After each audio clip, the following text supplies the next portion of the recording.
뉴스 읽어드립니다. 오늘의 뉴스를 10분 만에 정리해드립니다.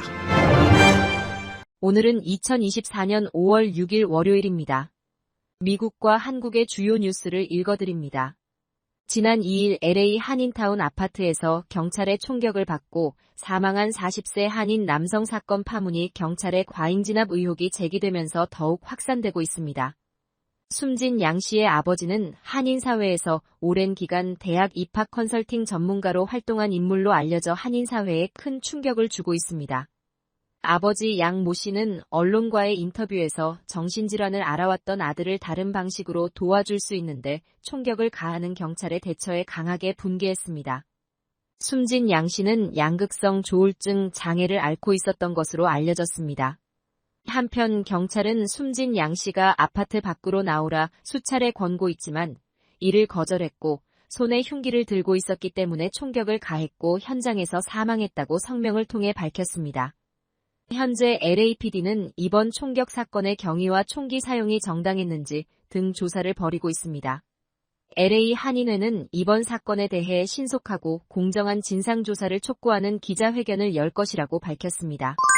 조지아주에선 셰리프국 요원들이 앞으로 구치소에 구금된 사람이 불법 체류 신분 이민자로 의심되는 경우 연방 이민 당국에 의무적으로 보고해야 합니다.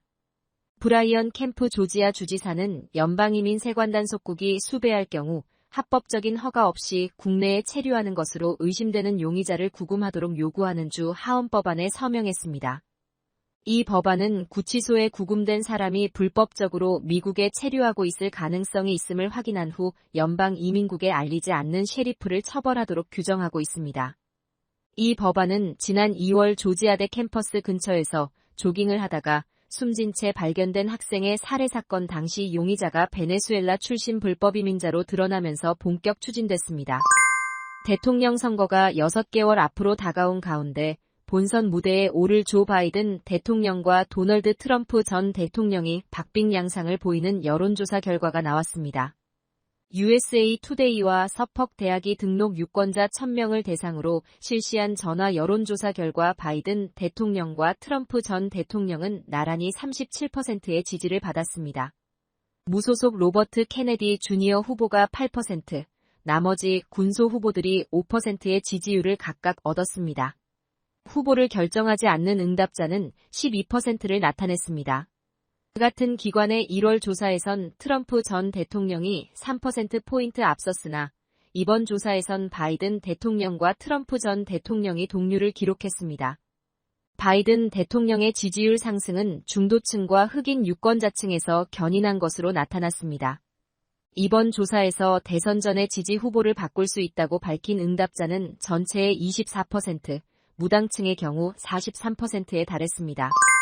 이스라엘군의 가자지구 최남단 라파 지상전을 앞두고 하마스가 협상 중재국인 이집트와 카타르의 휴전안을 받아들였습니다.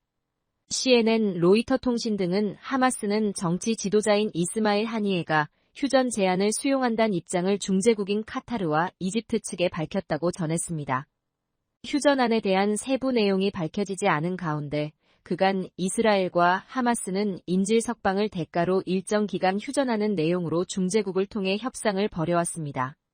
알려진 휴전안은 단계적으로 구성됐으며 최대 40일 동안 최대 33명의 이스라엘 인질을 석방한 뒤 추가 인질 석방과 최대 1년간 전투 중단 등을 골자로 했습니다.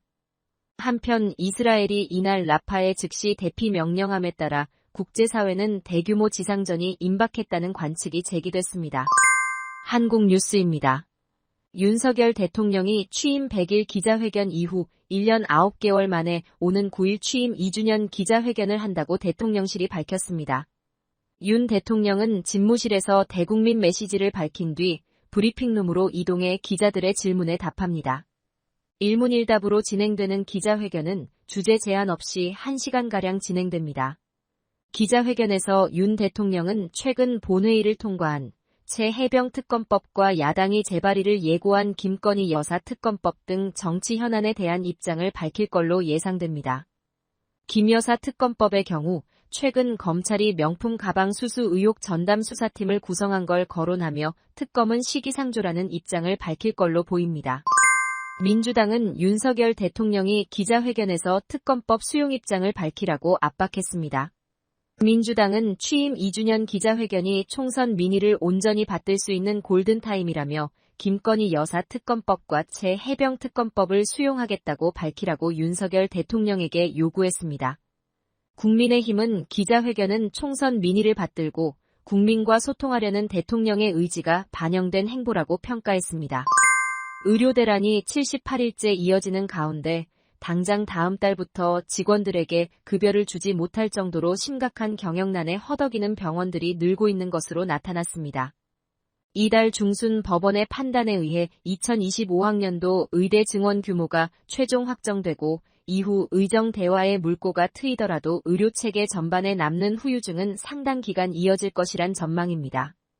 경희대병원, 강동경희대병원 등 7개 병원을 산하에 둔 경희의료원은 전공의 이탈로 인한 경영난으로 내달부터 급여 지급을 중단하는 방안을 고려 중인 것으로 알려졌습니다. 병원들이 비용 절감을 위해 무급휴가를 권고하면서 남은 의료진들의 업무 부담은 가중되고 있습니다.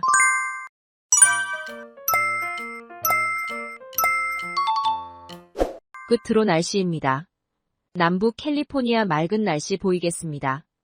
LA와 오렌지 카운티는 낮 최고 기온은 73도, 밤 최저 기온은 53도 예상됩니다.